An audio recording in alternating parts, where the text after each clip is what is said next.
last class, I was discussing with you the provisions related to perquisites, and we have noted that there are three categories of perquisites. The first category, perquisites are called perquisites taxable in case of all employees, and second category, perquisites taxable in case of specified employees only, and third category, tax-free perquisites. And in my last class, I have already discussed with you what are the various perquisites which are taxable in case of all employees. Okay, so there are certain perquisites like rent-free house or house provided concession rent, etc. So these are taxable in the hands of all employees, whether he is a peon or a CEO of a company, no distinction. So everyone has to pay income tax for such perquisites. That's why they are called the perquisites taxable in case of all employees. Then how to make valuation of the rent-free house and the house provided concession rent? I shall explain these things in my next class. Till then, you just remember these are the perquisites taxable in the hands of all employees. Now let us see the second category perquisites. Second category perquisites are called perquisites taxable in case of specified employees only. Okay, perquisites taxable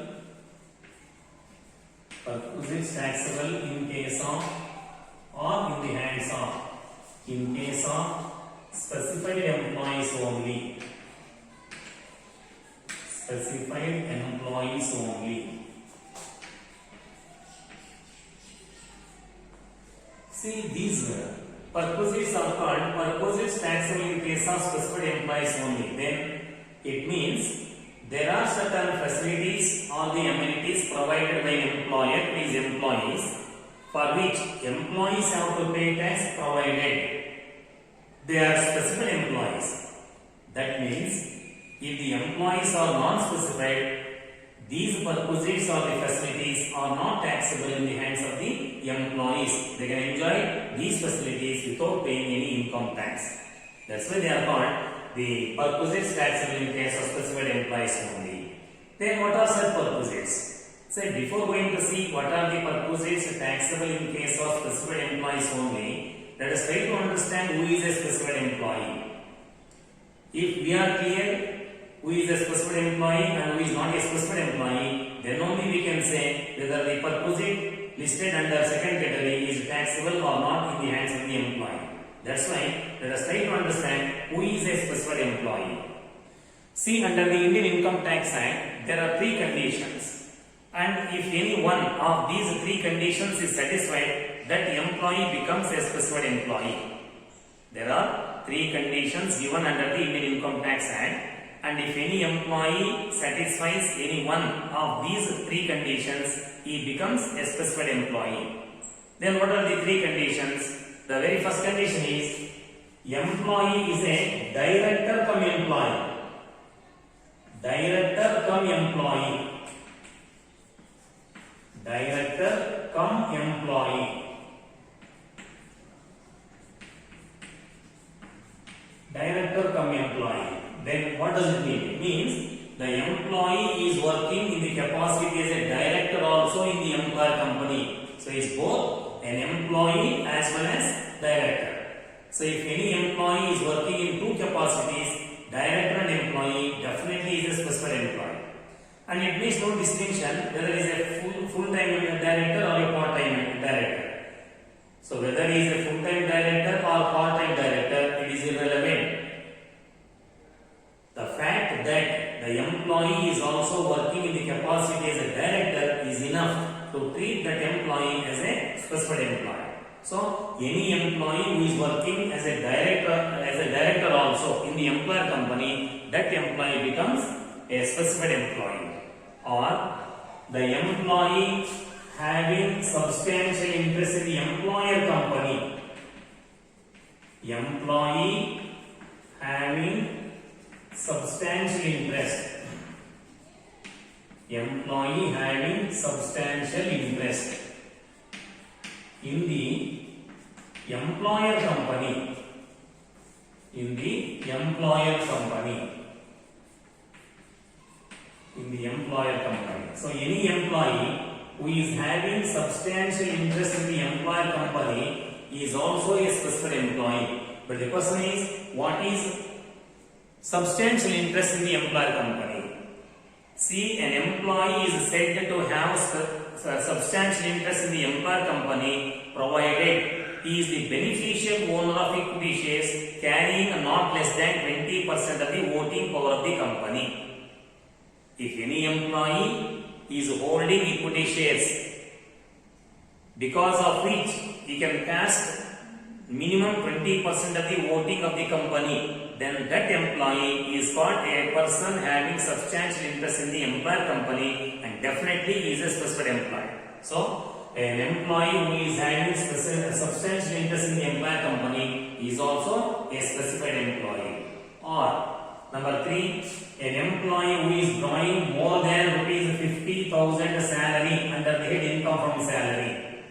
An employee whose income under the head income from salary exceeds 50,000 per annum. So, in computing 50,000 per annum, all permissible deductions under section 16 like standard deduction etc. will be deducted and only balance will be considered. If that balance exceeds 50,000 per annum, definitely is a specified employee. So, any employee who fulfills or satisfies any one of these 3 conditions is called a specified employee, and that specified employee has to pay income tax for certain benefits or the facilities provided by the employer. Then what are the facilities or the purposes which come under this category? The first one is motor car facility provided by the employer to employee. If the car facility is given by the employer to his employee, definitely it comes under second category and it is taxable in the hands of specified employee. Or the provision of domestic servants. Provision of domestic servants means the domestic servants like watchman, sweeper, gardener, etc. So, if the sweeper, gardener, watchman facility is arranged by the employer for the benefit of the employee, definitely is a perquisite taxable in the hands of specified employees only. Or if the employer provides any electricity, water or gas facility to the employees, so that the gas, electricity and water facility is also taxable in the hands of specified employees. Or transportation facility given by the employer to the employees, or education facility given by the employer to the children of the employee. So these are some of the important purposes which are taxable in the hands of specified employees only. Then how to make valuation of these purposes when the car is given by the employer to the employee, when the domestic servants are provided by the employer to the employee, then how to fix the value for these purposes, that I shall explain in my next class when I take up valuation of purposes under rule 3 and various sub-rules. Till then, you just remember these are important purposes taxable in the hands of specified employees only. What are the purposes? Car facility, provision of domestic servants, gas, electricity and water facility, free transportation and education facility. These are the 5 important purposes which are taxable in the hands of specified employees only. And who is a specified employee? Any employee who fulfills any one of these 3 conditions. If the employee is a direct income employee, definitely is a specified employee. If the employee is having substantial interest in the employer company, definitely is a specified employee.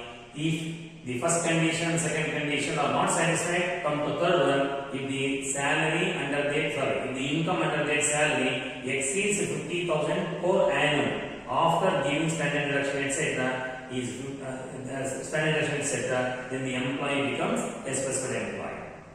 So these are the second category purposes. Now the last category purpose, third category, they are tax-free purposes. Tax-free purposes. See, as the very term indicates, tax-free means there are certain purposes or the facilities provided by an employer to his employees for which employees need not pay any income tax. They can enjoy these purposes without paying any income tax. That's why they are called tax-free purposes. And there are many tax-free purposes which can be provided by an employer to his employees. Okay, so I shall explain some of the important tax-free purposes in this class. The very first one is medical facility. Under the tax-free purposes, the first one is medical facility. See, as far as medical facility is concerned, there are certain rules to be remembered. What medical facility means? The medical facility arranged by an employer for the benefit of the employee or any family members of the employee. Okay, not only for the employee, even for the family members of the employee, medical facilities can be given by the employer. So that is a tax-free purpose. But there are certain conditions. The first one is, see, the medical expenses incurred or reimbursed by the employer. The medical expenses incurred or reimbursed by the employer for the benefit of the employee or any family member of the employee is totally exempted from taxation provided the medical treatment of the employee or any family members of the employee is done in the hospitals maintained by the employer. If the hospital is owned by the employer, any expenditure incurred by the employer for the medical treatment of the employee or any family member of the employee is totally exempted from taxation. Here, what is the condition? The condition is that the hospital should be maintained by the employer. It should be owned by the employer. If that is the case, irrespective of the amount spent by the employer on behalf of the employee or any family member of the employee, it is totally exempted from taxation. Second, if the medical treatment of the employee or any family members of the employee is done in the government hospitals or any hospital approved by the central government, then also it is totally exempted from taxation irrespective of any limit. Say for example, the medical treatment of a particular employee is done in a government hospital or any hospital approved by the central government and the expenditure is incurred by the employer. Irrespective of the expenditure, it is completely exempted from taxation. The condition here is that the hospital should be a government hospital or any hospital approved by the central government. Number 3, in respect of some of the specified diseases, the treatment of the employee or any family member of the employee must be done in the hospitals approved by the Chief Commissioner of Income Tax. So, in all these 3 cases, irrespective of the amount of expenditure incurred by the employer, the medical treatment facility is totally exempted from taxation in the hands of the employees. But if the treatment is taken by the employee or any family members of the employee in a private hospital or a private nursing home, then it is not exempted. Whatever amount is spent by the employer, for that employees have to pay income tax. But in these 3 cases, so where the treatment is taken by the employee or any family members of the employee in the hospitals maintained by the employer. Number 1, in the government hospitals or the approved hospitals like approved with central government. Number 2. Number 3, in case of specific diseases, the hospitals approved by the Chief Commissioner of Income Tax. Only in these 3 cases it is exempted. In any other case means, if the medical treatment of the employee or any family members of the employee is done in a private hospital, it is completely taxable, no exemptions given. That is the first tax-free purpose. Second one is free refreshment during office hours. See, if the refreshment facility is arranged by the employer for the benefit of the employees during working hours, it is totally exempted from taxation in the hands of the employees. Employees need not pay any income tax for any refreshment arranged by the employer during working hours. See, in some of the private organization, coffee, tea or any snacks may be provided by the employer during working hours. So, employees can enjoy it. They need not pay any income tax. That is second one. Number 3, accommodation in a remote area. If the employees are working in a remote area and if the employer arranges a rent-free accommodation, the value of that rent-free accommodation is not taxable in the hands of employees who are living there. So that is simply called the accommodation provided in a remote area. If the employees are working in a remote area and the employer provides any accommodation facility, that accommodation facility is not taxable. It comes under tax-free purposes. That is number 3. Number 4. telephone bills including mobile bills of the employee actually paid by the employer. That means if the employee's telephone bill, landline bill or mobile bills are paid by the employer, so that is a tax-free perquisite in the hands of the employee. Employee need not pay any income tax. This is also totally tax-free or totally exempted. Then employer's contribution to staff group insurance scheme. See, in some of the organizations, employer will provide group insurance facility to the employees. So when there is group insurance facility, the group insurance premium will be paid by the employer on behalf of employees, and the ultimate beneficiaries are the employees, no doubt. But according to Indian Income Tax Act, this facility provided by the employer is not taxable in the hands of the employees. So it is simply called employer's contribution to staff group insurance scheme of the employees. If the employer pays group insurance premium of the employees need not pay any income tax. It is totally exempted. Number 6. See, scholarships provided to the employees or their children. So if the employer gives any scholarships either to the employee or to their children, then it is totally exempted in the hands of the employees. Employees need not pay any income tax. So they are called scholarships provided to the employee or any children of the employee is totally tax free. There is one more facility or the perquisite. Then comes free conveyance or vehicle facility provided by the employer for commuting between the residence and place of work and vice versa.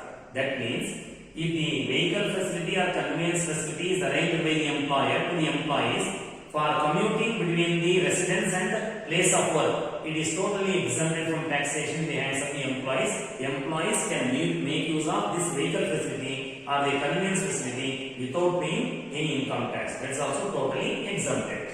Then comes refresher courses, etc. Refresher courses, etc. means if the employees are undergoing any training program and the expenses related to that training program are paid by the employer, or if the employees are undertaking any refresher courses and the fees is paid by the employer on behalf of the employees, it is one of the tax-free perquisites. Employees who are either going for training or who are taking refresher courses, they need not pay any income tax for the expenses or the fees paid by the employer on their behalf. So it is also totally exempted.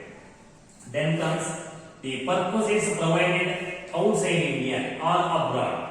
Perquisites provided outside India means if the employees are working abroad, any perquisite provided by Government of India to such employees is totally exempted from taxation. So that is called perquisites to government employees who are working abroad. Perquisites to government employees who are working abroad. So if the government employees are working outside India, any perquisite provided by Government of India is totally exempted in the hands of such employees. But this is not applicable to private employees. If any private employee is working outside India and the employer provides any facilities or the perquisites, for those facilities or the perquisites, employees have to pay income tax. So it is applicable only for government employees who are working abroad. That is totally exempted from taxation. That is number 9. Number 10. The value of rent-free accommodation provided to High Court and Supreme Court judges.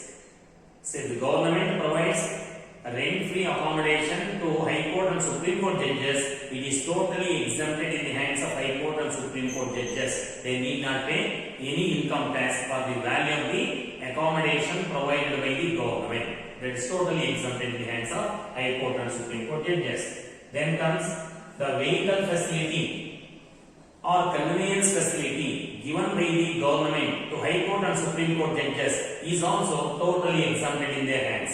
So if the vehicle facility is made by the government to the High Court and Supreme Court judges, so they can make use of the vehicle facility without paying any income tax. That is totally exempted. Then comes the value of rent-free furnished accommodation provided to the ministers, leader of opposition and specified officers of the parliament is also totally exempted in their hands.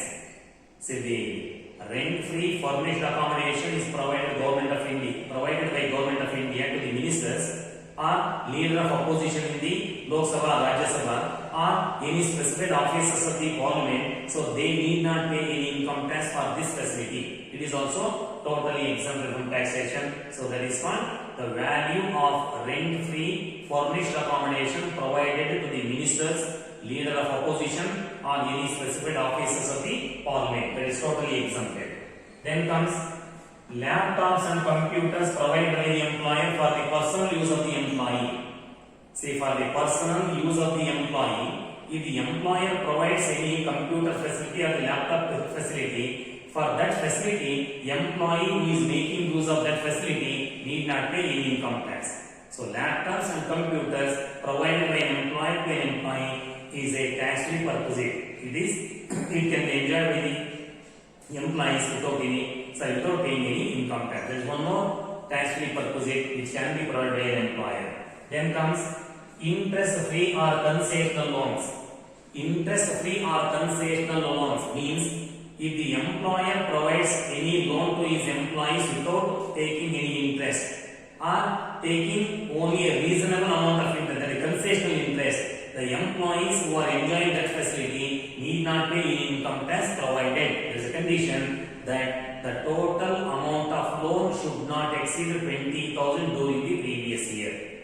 Up to 20,000, interest-free loans can be given by an employer to his employees. For employee 20,000.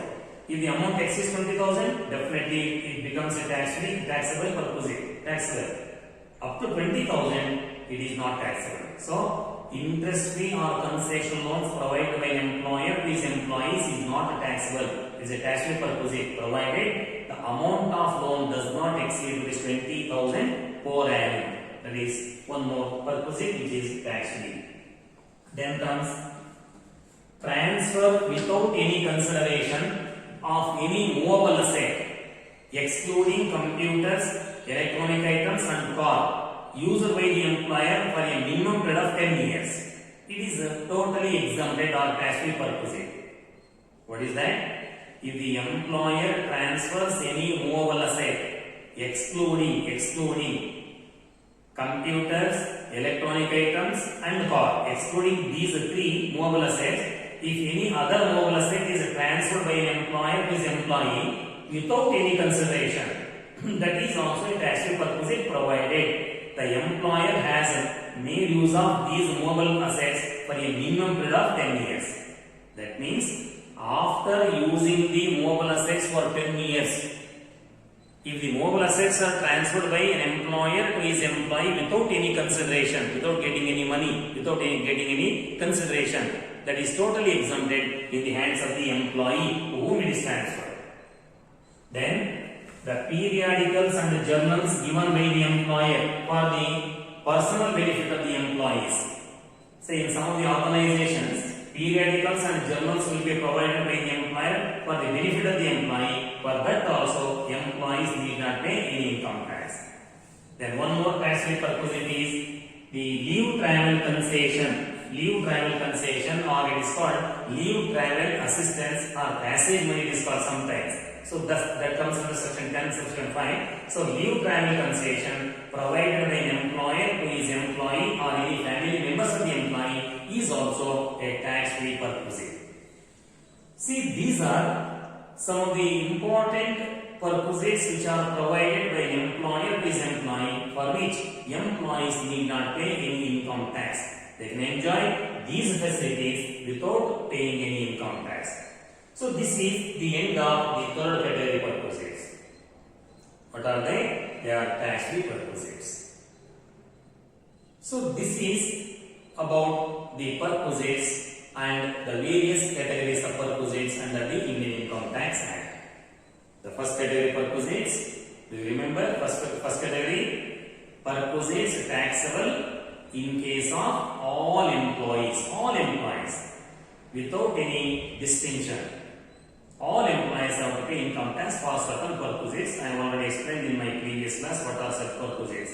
In the next class, I shall explain how to value these perquisites. Second category, just now explained, the perquisites taxable in case of specified employees only. And who are specified? Any employee who fulfills any one of these three conditions is called a specified employee, and that specified employee has to pay income tax for 5 purposes. 5: car, domestic servants, gas, electric, energy, water facility, transportation facility, education facility. Okay, so these come under second category, and these are tax-free purposes. Almost I explained 17. So these 17 purposes are totally exempted in the hands of all employees, no distinction. Whether they are specified employee or non-specified employee, it makes no distinction, no discrimination. All employees can enjoy these 17 purposes without paying any income tax. They are totally tax-free. So this is about purposes and various categories of purposes. In my next class, I shall explain how to value these purposes. Because when I say rent-free house is given by the employer, the question is what is the value of the rent-free house? And when I say the car is given by the employer for the use of the employee, what is the value of that car for income tax purpose? Okay, these things are quite important. And to know the value of these purposes, we have to go to Rule 3 under Indian Income Tax Rules 1962. There is Rule 3 and there are various sub-rules under Rule 3. We have to study these rules to understand the valuation of purposes. Okay, in my next class I shall explain how to make the valuation of these purposes. Thank you.